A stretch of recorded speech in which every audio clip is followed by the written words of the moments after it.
tu as du mal à trouver les mots justes pour exprimer ce que tu ressens, ou tu trouves que tu ne parles pas très joliment, tu n'oses pas toujours donner ton avis lors de débats ou de discussions, ou tu trouves que tu as du mal à structurer tes idées, alors ce podcast est fait pour toi. Je te partage mes réflexions et tout ce que j'ai appris durant 1 an, parce que aujourd'hui, ça fait 1 an que j'ai lancé ce podcast. Bonne écoute. Moi, c'est Julia, et mon but dans la vie, c'est d'y trouver du sens. De profiter chaque jour, d'être inspirée, d'oser et de m'émerveiller. J'adore voyager, parler d'amour, de sexe, de philo, de psycho, d'entrepreneuriat et de dev perso. Et tout ça avec le cœur, de moi à toi ou avec des copains. Alors installe-toi comme moi, avec une soupe, et oui, pas de café latte pour moi, et prends un moment pour toi.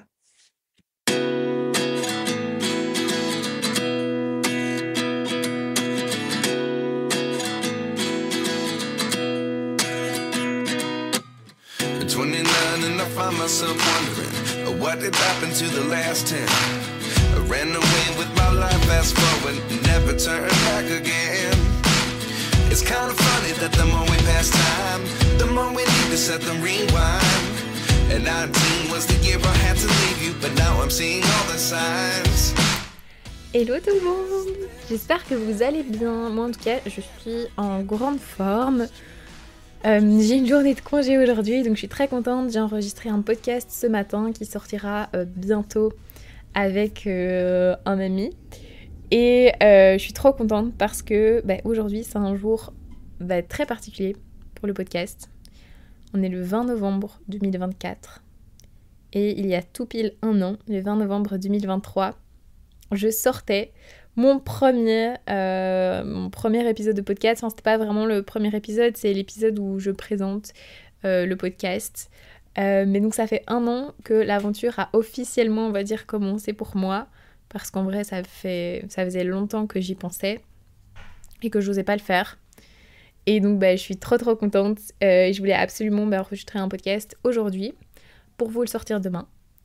Donc le 21 novembre, pour qu'il soit tout prêt jeudi.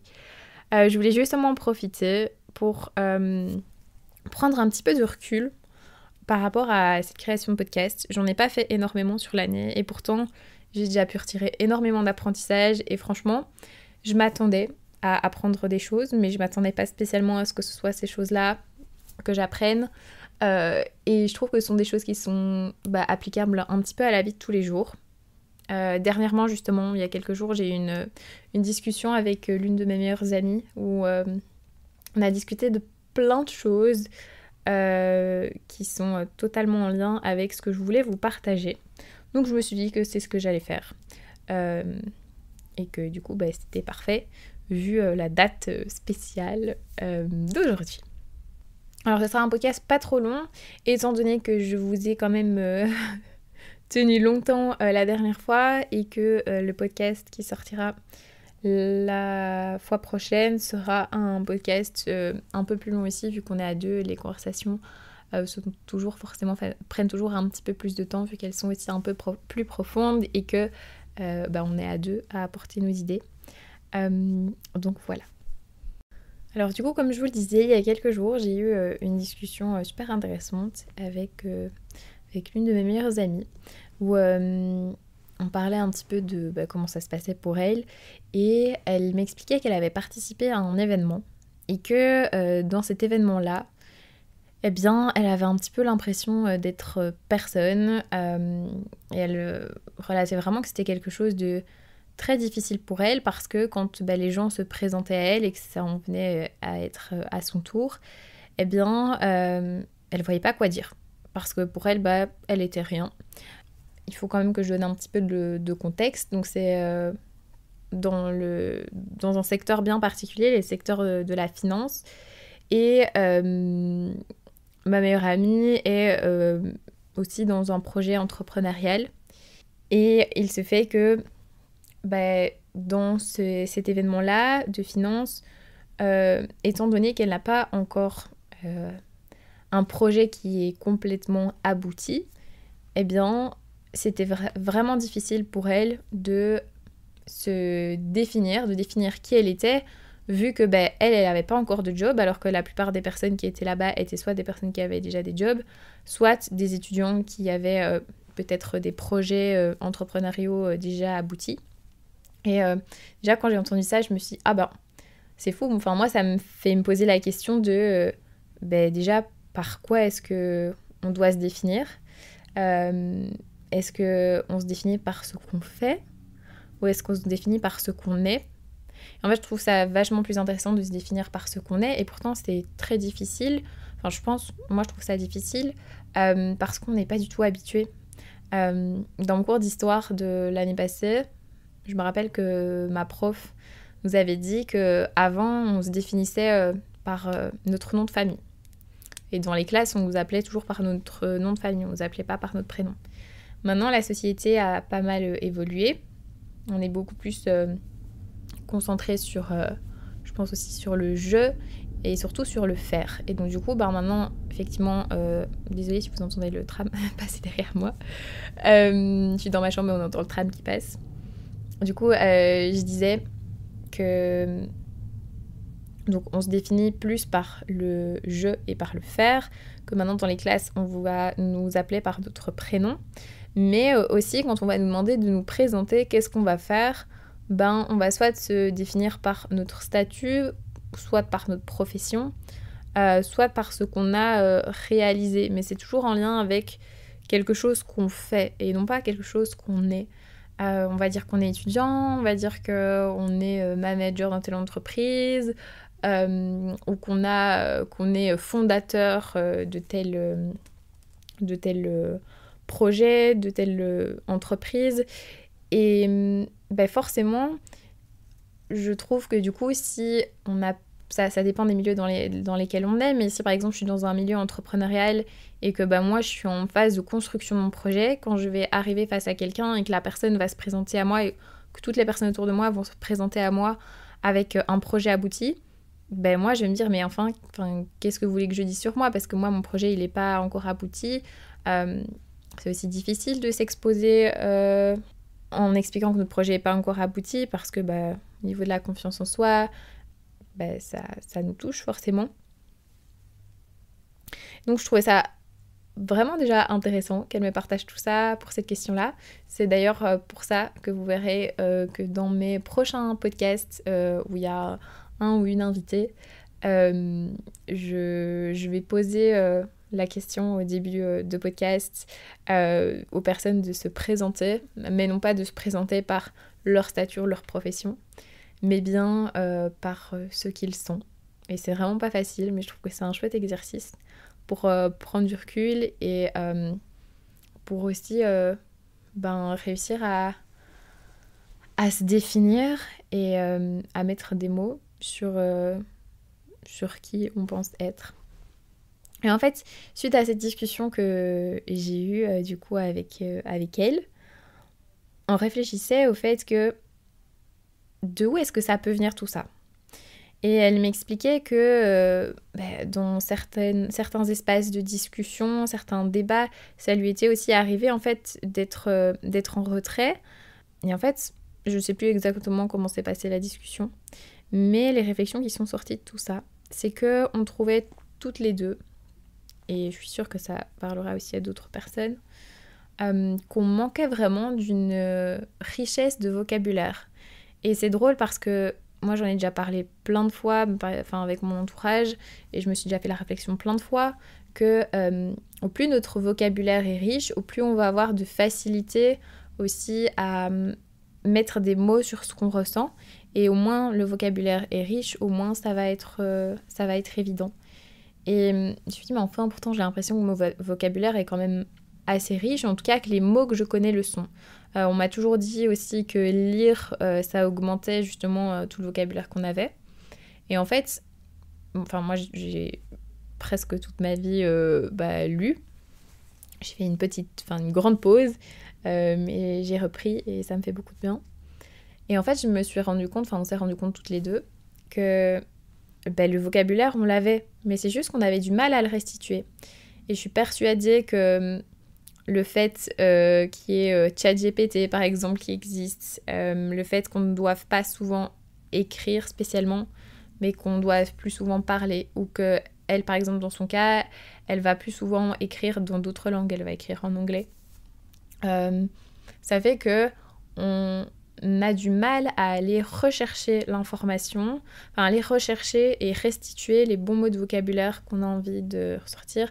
Le fait d'être aussi, je pense, sur les réseaux sociaux, d'écrire en façon abrégée, voilà, ça ne nous pousse pas à aller chercher l'information. Et du coup, qu'est-ce qu'on va faire ? En tout cas, moi, c'est mon cas, je vais avoir tendance à me reposer sur les autres. C'est-à-dire que j'ai décidé volontairement de m'entourer de personnes avec qui j'étais pas en train d'essayer de les convaincre de ce que je ressentais, où je voyais que les personnes avaient du mal à me comprendre, etc. J'ai vraiment décidé d'avoir un entourage et des amis où quand j'exprime quelque chose, c'est assez facile. Ils me comprennent, j'ai pas l'impression d'avoir un mur ou de parler un langage extraterrestre, parce qu'on se connaît et on a souvent les mêmes manières, j'ai envie de dire, de fonctionner. On n'a pas les mêmes avis sur les choses, mais on a quand même des manières assez similaires de fonctionner, ou en tout cas de se mettre à la place de l'autre, de comprendre, etc. Mais en fait, c'est aussi quelque chose qui me facilite un petit peu trop la vie. C'est-à-dire que je suis assez forte, personnellement, pour aller essayer de me poser les questions, ou alors essayer de poser des questions à d'autres personnes pour aller creuser et aller se questionner sur ce que je ressens, sur le pourquoi.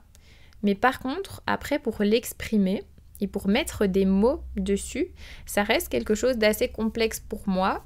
En tout cas, ce qui va être complexe pour moi, c'est pas d'exprimer, j'ai l'impression que j'ai pas trop de difficultés, mais ça va être de mettre les mots, d'être précise sur les mots que je veux utiliser quand je vais m'exprimer, quand je vais exprimer mon ressenti ou mes émotions.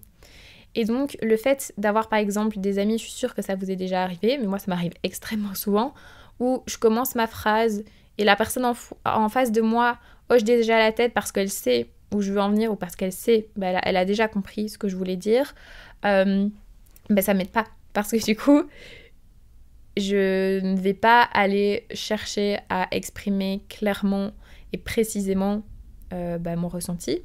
Et en plus de ça, Gauthier, c'est encore pire. Parfois, quand j'ai du mal à exprimer exactement et que je lui dis, voilà, c'est ça que je veux expliquer, et j'essaye, mais j'ai l'impression de tourner autour du pot, eh bien lui, il est capable, et c'est une très grande force, d'autant plus dans ses études, parce qu'il est en psycho, c'est une très grande force, mais en fait, il va réussir mieux que moi à mettre des mots précis sur ce que je ressens. Ça arrive vraiment genre 9 fois sur 10 que je lui dis que j'arrive pas à exprimer exactement, donc j'essaye de lui expliquer avec des mots, mais je sens que c'est pas exactement ce que je veux dire, et lui, il va me le reformuler, il va me sortir exactement ce que je voulais lui dire, et je trouve ça fou parce que déjà, de 1, ça montre que il a totalement compris, et de 2, moi, j'ai même pas à ressortir l'information, il le fait à ma place.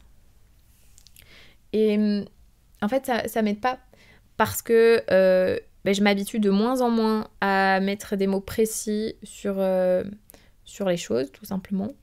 Et je le ressens dans plein de moments.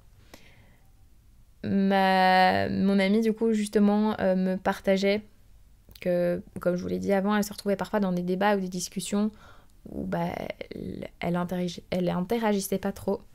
Et je me suis rendu compte que moi, je me suis rendu compte, je le savais déjà avant, mais quand je l'ai entendu, je me suis dit, moi aussi, ça m'arrive tellement souvent. Je me suis retrouvée dans des débats, très souvent, il y avait principalement aussi que des garçons, donc il peut y avoir aussi ça qui joue, la différence de genre et la société dans laquelle on est. Mais c'est vrai que je me suis retrouvée très souvent dans des discussions où des débats super intéressants, où j'ai plein de réflexions qui me viennent en tête, et quand je vais vouloir les communiquer, je vais me mettre en retrait, je vais me dire non, je vais pas le communiquer maintenant parce que je sais pas comment le faire, et puis à partir d'un certain moment, je vais me dire oui, mais si, j'ai quand même envie de communiquer mon idée, et au moment de le faire, je vais sortir 4 phrases qui sont super simples, qui n'apportent pas du tout de matière au débat et à la discussion. Et du coup, moi, je vais me sentir encore plus mal parce que je vais me dire que c'était pas du tout l'idée que je voulais transmettre. Moi, je voulais transmettre une idée beaucoup plus complexe ou détaillée. Et du coup, je vais avoir encore moins envie de participer au débat parce que je me sens pas reconnue. Et enfin, c'est logique. En fait, du coup, ça impacte super fort l'image que j'ai de moi-même et ma confiance en moi parce qu'en fait, j'ose pas parler. Ça impacte vraiment l'image que j'ai de moi, le fait d'oser parler, et ça m'amène beaucoup de difficultés à oser m'exprimer et à oser me définir en fait dans un débat ou dans une discussion. Et en fait, ça, je l'ai déjà remarqué dans plein de choses. C'est que, par exemple, si vous comparez Gauthier, mon copain et moi, je vais avoir lu un livre où je vais revenir d'un cours. Je vais savoir restituer l'idée générale parce qu'en fait, j'ai l'impression que je vais beaucoup parler, exprimer à quel point ça m'a touchée. Je vais beaucoup parler au final avec mes émotions. Je vais beaucoup parler de l'émotion que ça m'a donnée d'écouter tel débat ou tel cours ou de lire tel livre. Je vais savoir vraiment transmettre l'idée générale. Mais après, quand on me demande d'aller dans les détails, impossible pour moi d'aller dans les détails. J'arrive pas à aller rechercher l'info et j'ai l'impression de ne pas l'avoir enregistrée de façon détaillée. Alors que Gauthier, lui, va revenir d'un cours. Je vais lui demander de quoi ça a parlé, il va me dire que c'est trop intéressant. Et là, il va pouvoir me restituer presque tout son cours avec des détails, avec des mots précis.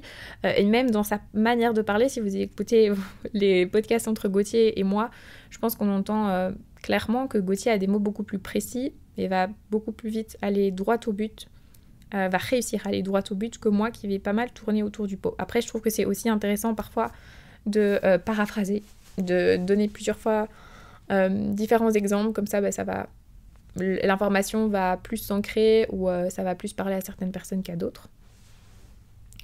Mais je vais avoir beaucoup de mal à retransmettre l'information que j'ai apprise. Et c'est quelque chose que j'ai dû pas mal travailler et que je veux continuer en fait à travailler au travers de ce podcast. Combien de fois j'ai noté dans mon carnet, parce que j'ai 2 carnets où je note un peu toutes les idées que j'ai par rapport au podcast, toutes les idées que je veux transmettre ou les discussions que j'ai eues, que je veux vous expliquer, partager. Eh bien, combien de fois je commence à enregistrer un podcast ou je commence même pas à l'enregistrer parce que je sais que je vais pas être satisfaite du podcast que je sors, parce que je trouve que je me suis mal exprimée, que c'était pas exactement l'information précise que je voulais faire passer, que moi ça me semble pas assez clair et que du coup j'ai l'impression vraiment de donner du vent et que vous allez écouter ce podcast et que vous allez être là en mode oui c'est sympa mais sans plus. Et ça c'est vraiment quelque chose que je veux changer, d'abord pour ma confiance en moi, parce que je trouve que c'est très important dans le monde du travail, dans les métiers que je veux faire aussi plus tard, de l'humain, mettre des mots précis, pouvoir mais réexpliquer avec les bons mots ce que quelqu'un, par exemple, m'a communiqué, et pas seulement être doué dans la partie analytique. Parce que si, justement, après un cours, quand Gauthier, lui, va le restituer parfaitement, moi, je n'y arrive pas et j'arrive uniquement à communiquer l'émotion que ça m'a procurée et l'idée générale. J'ai par contre un très très bon esprit analytique. Donc vous allez me donner 50 situations, même très très détaillées de ce dont on a discuté dans le cours. Je vais pouvoir vous dire ah non c'était ça, mais de telle manière et comme ceci et comme cela. Je suis très douée pour analyser. J'ai une bonne capacité à ce niveau-là. Et ça c'est quelque chose bien sûr que je veux garder, que je veux entretenir. C'est pour ça que je pense que j'arrive à poser aussi de très bonnes questions, mais à mon entourage et à questionner sur les bonnes choses et moi à aller me questionner, mais pas restituer l'information. Et ça c'est quelque chose que le podcast m'a beaucoup aidé à faire et que je veux continuer encore à entraîner. C'est moi je déteste écouter les premiers podcasts parce que j'ai beaucoup de mal à structurer mes idées. Moi, j'ai vraiment une pensée en arborescence. Et donc, je vais partir sur un sujet, je vais vouloir l'approfondir encore plus, et puis ça va me faire penser à autre chose, et puis ça va me faire penser encore à autre chose. Et au final, j'ai beaucoup de difficultés à structurer ce que je dis. Donc les premiers podcasts, il y en avait où j'avais déjà presque écrit tout le texte de ce que je voulais dire pour être sûre d'être bien structurée. Mais au final, quand je faisais ça, eh bien, je perdais totalement... je sais pas comment dire autrement que ça peut paraître un peu perché, mais le flow. Mon flow partait totalement et du coup j'avais l'impression que c'était un peu récité, qu'il n'y avait pas vraiment de vie, d'âme dans ce que je disais, et qu'au final, en fait, ça transmettait tout simplement pas l'idée et pas l'énergie que je voulais. Et puis après, j'ai fait d'autres podcasts où je notais juste 1 ou 2 mots, et là j'ai l'impression que je partais trop dans tous les sens, que je m'éparpillais trop. Et puis petit à petit, j'ai commencé à trouver ma manière de faire, où je vais noter certaines idées, je vais essayer de créer un fil rouge. Et puis au final aussi, ça dépend de chaque podcast et de juste mon état mental. Il y a parfois où je vais réussir à être plus structurée, où je sais aussi vers quoi je veux aller, et parfois où je vais plus me laisser aller. Et puis j'ai appris aussi à accepter l'imparfait. Il y a plein de podcasts que je ne veux pas réécouter parce que je sais, après avoir réfléchi, qu'en fait ça, j'aurais voulu le dire autrement, ou qu'il n'était pas bien structuré, ou qu'il était trop long, qu'il était trop court, que c'était pas exactement l'idée que je voulais transmettre, ou qu'entre-temps, j'ai déjà changé d'avis. Voilà, donc ça m'apprend pas mal de choses. Et je veux continuer. Je veux oser sortir des podcasts aussi sur plein de sujets en fait que je n'ose pas sortir parce que je trouve que l'information n'est pas assez claire. Je veux réussir à les travailler avant, comme j'ai fait en fait pour le podcast sur les mensonges. C'est un des podcasts que j'ai le plus travaillé parce que j'ai dû m'assurer que j'étais très précise et que mes mots étaient bien choisis, ce qui n'était pas le cas pour d'autres podcasts. Après, mon intention n'est pas de sortir des podcasts qu'avec de l'information, et bien continuer à sortir des podcasts qui parlent des relations et de l'expérience et des avis de chacun chacune. Mais je veux vraiment mettre l'accent sur utiliser les bons mots, les mots précis, et sur le fait du coup d'oser, en tout cas c'est un défi que je me lance, d'oser sortir plus de podcasts, parce que si j'écoutais moins cette peur-là, je m'entraînerais forcément plus et je sortirais plus de podcasts, parce que là, ce que je fais, c'est que du coup, j'ose pas sortir un podcast, mais donc je m'entraîne pas spécialement plus que ça à choisir les bons mots, à structurer mes idées, et donc c'est dommage. Donc avec mon ami, on a réfléchi à des choses à faire pratico-pratique.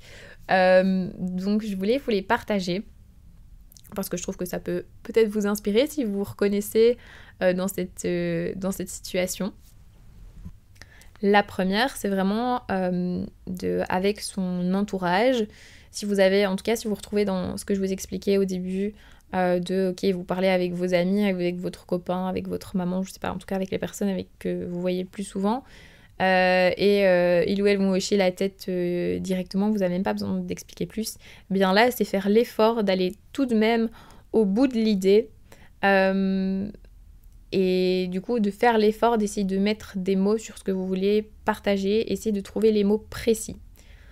Et de ne pas demander à la personne en face de vous « Ah oui, mais si, tu vois bien ce que je veux dire, c'est pas ce mot-là, c'est ce mot-là. » Non.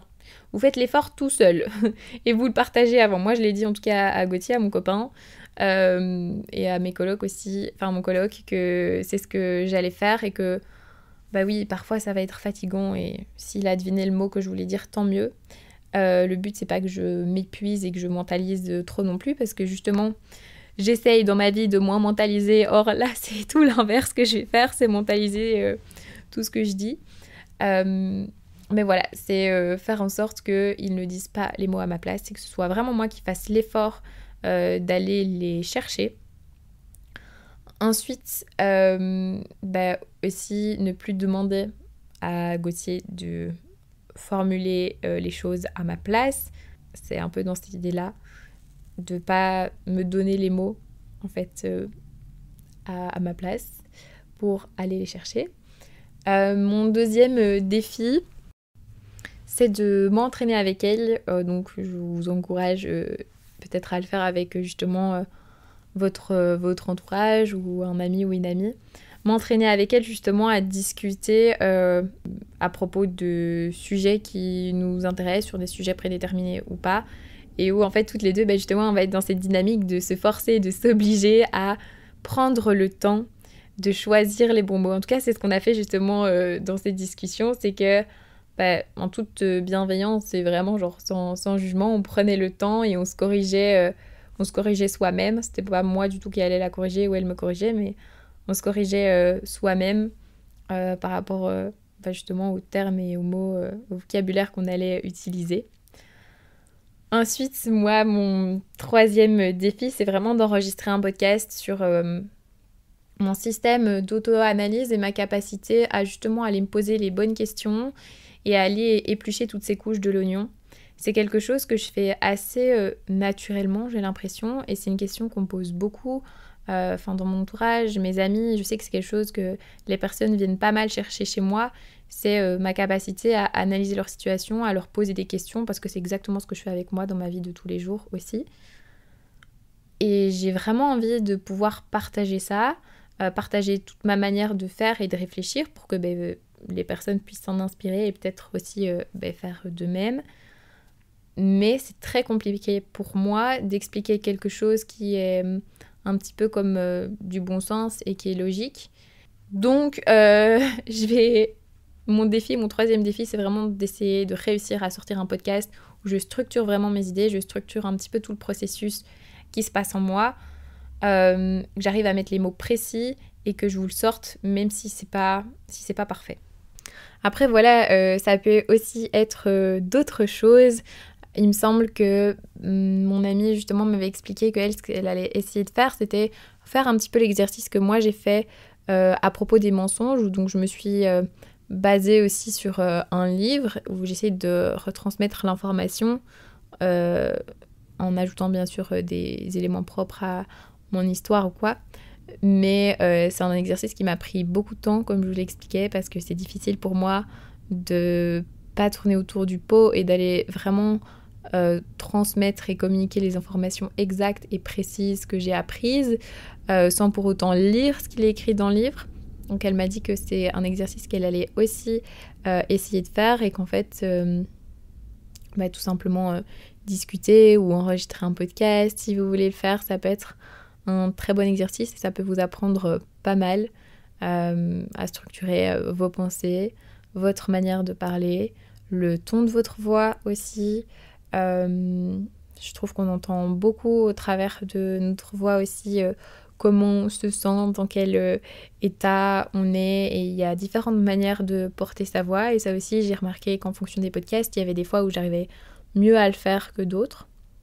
Donc voilà, un petit peu les idées que je voulais vous transmettre. Je voulais pas que ce soit trop long. J'espère que vous en aurez retiré quelque chose et que ça pourra vous aider. Je suis trop contente en tout cas que ça fasse 1 an. J'ai vraiment envie de continuer à faire grandir ce bébé podcast et qu'il devienne un beau grand podcast. J'ai tellement d'ambition. Les premières fois que je me suis posée pour écrire dans un petit carnet tout ce que je voulais faire pour mon podcast, j'ai tout de suite visualisé ce que je voulais. Et mon but, c'est vraiment d'arriver un jour à faire tout ce que je m'imagine pour ce podcast. Donc merci beaucoup d'avoir été auditeur et auditrice de ces podcasts, que ce soit d'un épisode ou de tous les épisodes. Merci pour les retours que vous m'avez envoyés. N'hésitez jamais à le faire, je ne mange pas. Et c'est reparti pour une nouvelle année avec, je l'espère, plus de podcasts, plus d'invités. Parce que s'il y a bien aussi une chose que j'ai appris, c'est que à chaque fois que j'ai eu des podcasts que j'ai partagés avec quelqu'un d'autre, ça me redonne tellement d'énergie, ça me pompe pas de l'énergie, ça me redonne vraiment beaucoup. Je trouve ça tellement riche, tellement intéressant. Et à chaque fois, avant un podcast à deux, je stresse, j'ai de l'appréhension, alors que je trouve que c'est génial. Donc j'espère que vous y prenez autant de plaisir à écouter que ce que moi je prends à les enregistrer. Et donc, ouais, ça, j'ai trop envie aussi d'inviter plus de personnes et à oser le faire et à me mettre moins de barrières à moi-même. Voilà. Sur ce, je me tais. Je vous souhaite une bonne journée, une bonne soirée, une bonne après-midi en fonction du moment où vous écoutez ce podcast. Et je vous fais plein de bisous.